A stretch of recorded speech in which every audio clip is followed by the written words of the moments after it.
Thank you. Thank you, guys. Thank you so much. Thank you. Thank you. Thank you. Oh, thank you, New Hampshire. I love you back. Thank you. Thank you.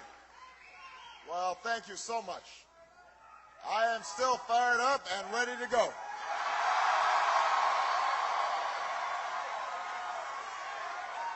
Thank you. Thank you. Well, first of all, I want to congratulate Senator Clinton on a hard-fought victory here in New Hampshire. She did an outstanding job. Give her a big round of applause.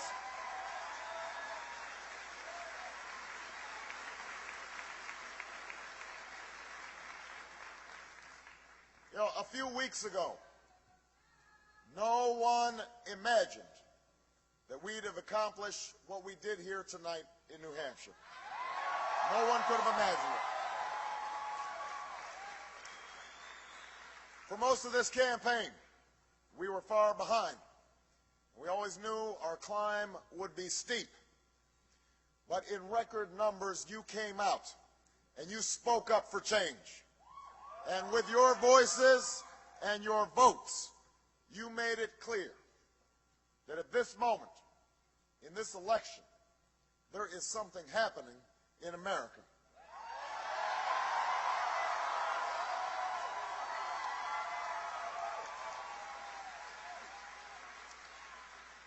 There is something happening when men and women in Des Moines and Davenport, in Lebanon and Concord, come out in the snows of January to wait in lines that stretch block after block because they believe in what this country can be. There is something happening. There's something happening when Americans who are young in age and in spirit, who've never participated in politics before, turn out in numbers we have never seen because they know in their hearts that this time must be different.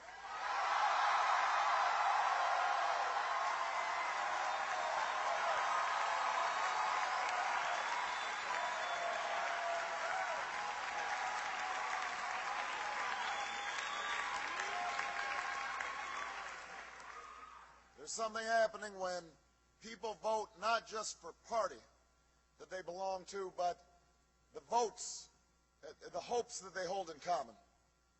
That whether we are rich or poor, black or white, Latino or Asian, whether we hail from Iowa or New Hampshire, Nevada or South Carolina, we are ready to take this country in a fundamentally new direction. That's what's happening in America right now. Change is what's happening in America.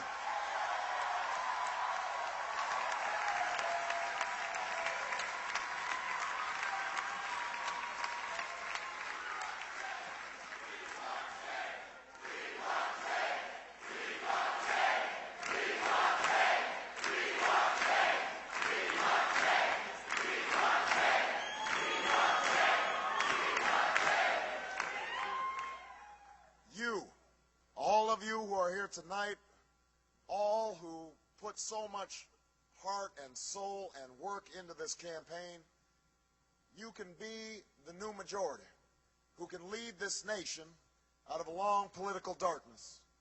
Democrats, independents, and Republicans who are tired of the division and distraction that has clouded Washington, who know that we can disagree without being disagreeable, who understand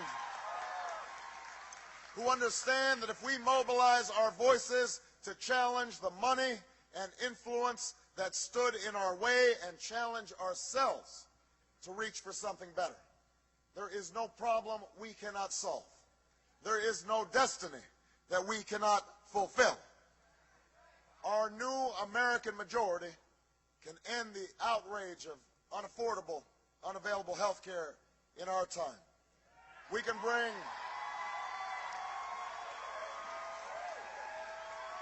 bring doctors and patients, workers and businesses, Democrats and Republicans together, and we can tell the drug and insurance industry that while they get a seat at the table, they don't get to buy every chair.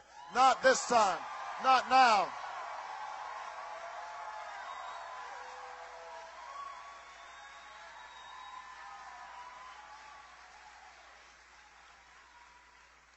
Our new majority can end the tax breaks for corporations that ship our jobs overseas and put a middle-class tax cut in the pockets of working Americans who deserve it.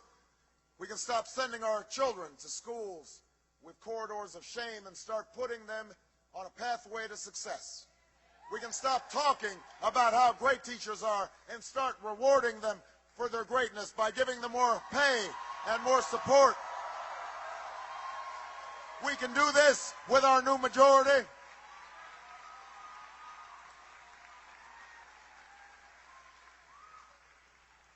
We can harness the ingenuity of farmers and scientists, citizens and entrepreneurs to free this nation from the tyranny of oil and save our planet from a point of no return. And when I am President of the United States, we will end this war in Iraq and bring our troops home.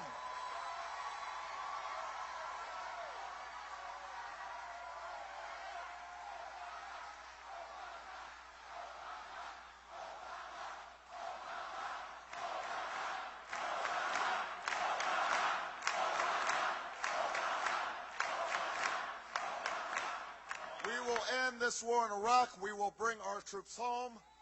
We will finish the job. We will finish the job against Al-Qaeda in Afghanistan. We will care for our veterans. We will restore our moral standing in the world. And we will never use 9/11 as a way to scare up votes, because it is not a tactic to win an election. It is a challenge that should unite America and the world against the common threats of the 21st century. Terrorism and nuclear weapons, climate change and poverty, genocide and disease. All of the candidates in this race share these goals. All of the candidates in this race have good ideas. And all are patriots who serve this country honorably.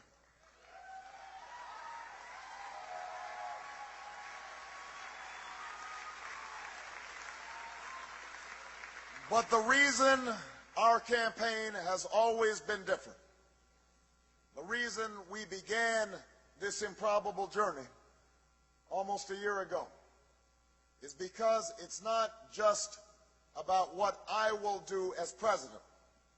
It is also about what you, the people who love this country, the citizens of the United States of America, can do to change it. That's what this election is all about.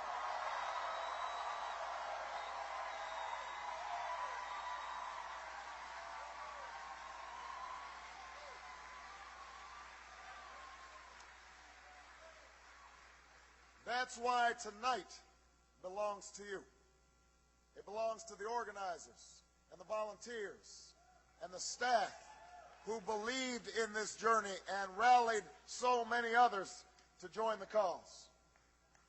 We know the battle ahead will be long, but always remember that no matter what obstacles stand in our way, nothing can stand in the way of the power of millions of voices calling for change. We have been told we cannot do this by a chorus of cynics, and they will only grow louder and more dissonant in the weeks and months to come. We've been asked to pause for a reality check. We've been warned against offering the people of this nation false hope.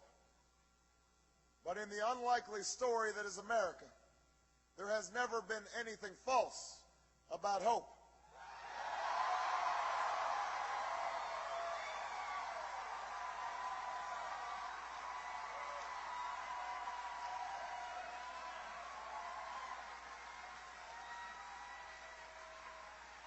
For when we have faced down impossible odds, when we've been told we're not ready, or that we shouldn't try, or that we can't, generations of Americans have responded with a simple creed: that sums up the spirit of a people.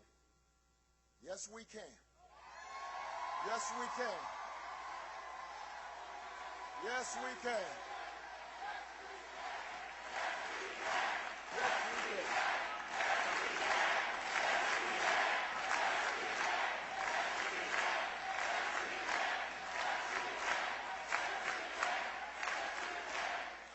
It was a creed written into the founding documents that declared the destiny of a nation.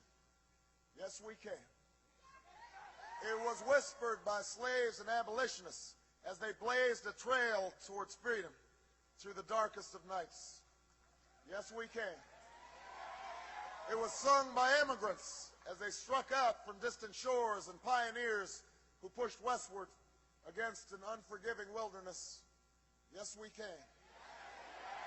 It was the call of workers who organized, women who reached for the ballot, a president who chose the moon as our new frontier, and a king who took us to the mountaintop and pointed the way to the promised land. Yes, we can to justice and equality.